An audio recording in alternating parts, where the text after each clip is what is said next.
स्वरा देखो, मुझे पता है तुम्हारी तबीयत अभी खराब है, लेकिन स्वरा मुझे तुम्हारी हेल्प की जरूरत है। स्वरा, स्वरा प्लीज, स्वरा मेरे लिए आंखें खोल दो। स्वरा, स्वरा प्लीज।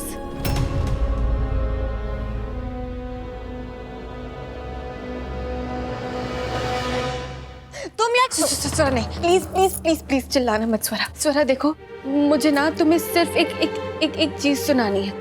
प्लीज मेरे लिए एक बार वो चीज सुन लो प्लीज।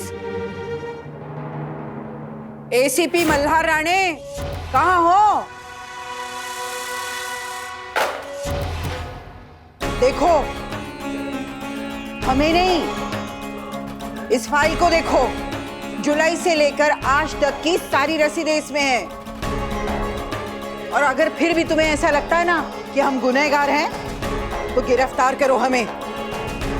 सच कहूं आओ साहब, मुझे आप पर बिल्कुल भी शक नहीं है, लेकिन एक बात मैं आपको बता देता हूं, अगर इस खून से आपका जरा भी ताल्लुक हुआ ना, तो आपको सलाखों के पीछे डालने से मैं जरा भी नहीं कतराऊंगा।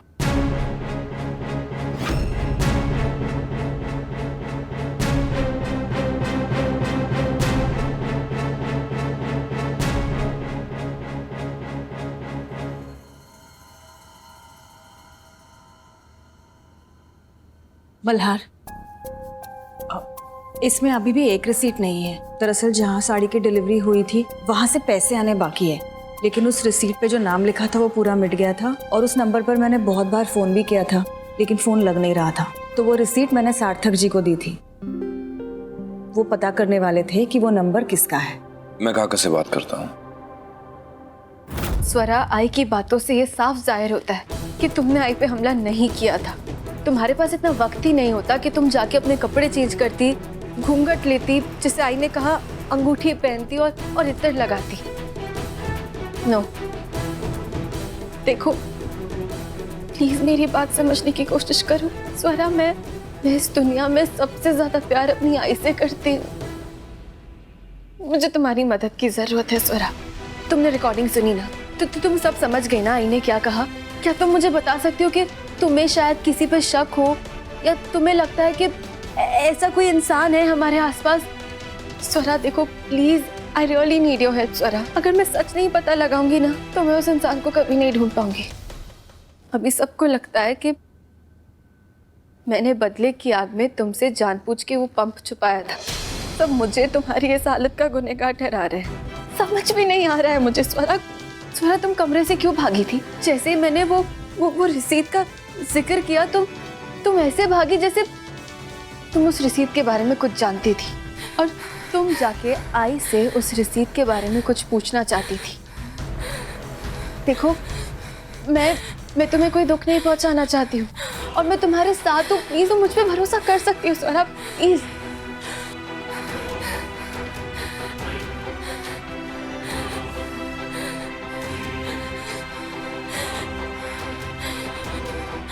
स्वरा, स्वरा नहीं, ये कोई स्ट्रेस लेने की बात नहीं है। स्वरा, स्वरा क्या हो गया? प्लीज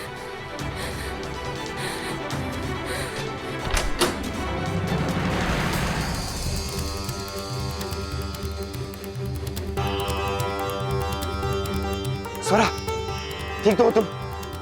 होश कब आया तुम्हें? अभी थोड़ी देर पहले तो बेहोश थी तुम।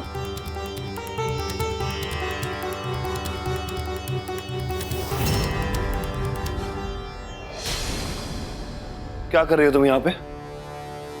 कल्याणी, मैं कुछ पूछ रहा हूं। चलो।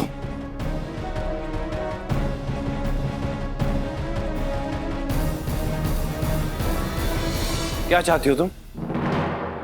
होश आए उसे जरा देर हुई नहीं, तुमने फिर उसे परेशान करना शुरू कर दिया।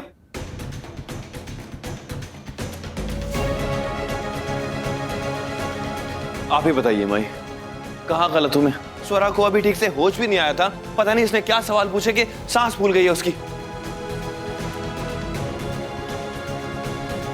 मैं ठीक हूं दादा।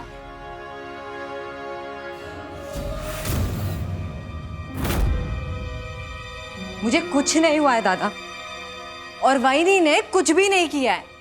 और कल रात भी वैनी ने कुछ नहीं किया था।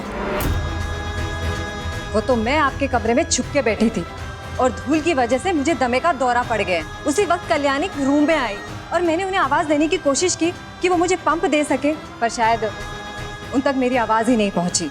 और इसीलिए जब आप मुझे ढूंढ रहे थे तब मैं कल्याणी का नाम बार बार इसीलिए ले रही थी।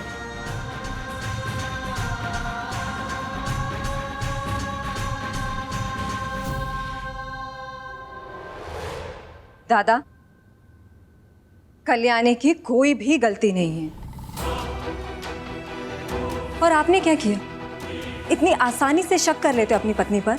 बस इतना ही प्यार करते हो क्या उससे? बेचारी कल्याणी, अरे वो तो मुझसे बार बार यही पूछ रही थी कि मैं उसका नाम बार बार क्यों ले रही थी। वो बस इतना ही जानना चाहती थी कि मेरा पंप आई के कमरे तक कैसे पहुंचा।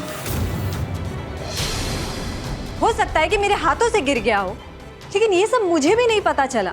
और हाँ दादा, एक बात मैं दावे के साथ कह सकती हूँ कि कल्याणी का मेरी बीमारी से कोई लेना देना नहीं है।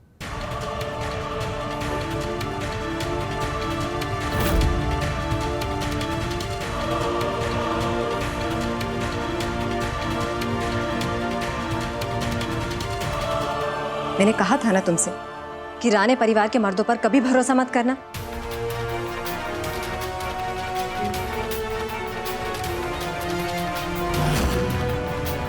हो गया ना सच साबित। लेकिन तुम हो ना, मेरी बात मानने के लिए ही तैयार नहीं थी। और गाओ तुम दादा के गुणगान।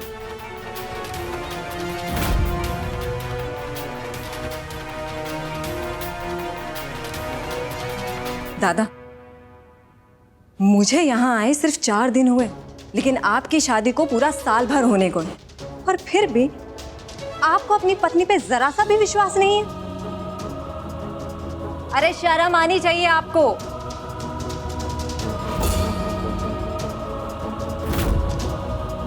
सरू,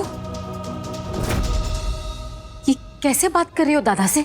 मैं आपसे बात नहीं कर रही हूं, तो बीच में बोलो ही मत।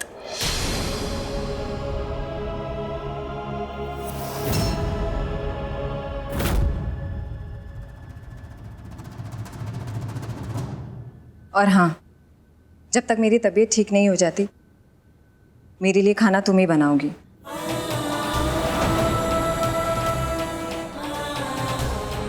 मुझे बहुत भूख लगी है, और वैसे भी पराये लोगों के हाथ के बने खाने में कोई स्वाद ही नहीं होता है।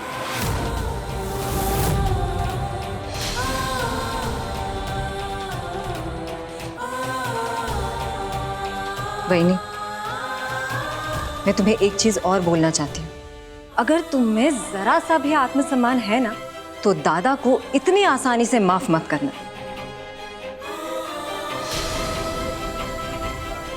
माफी के लायक ही नहीं राणे परिवार के सारे मर्द।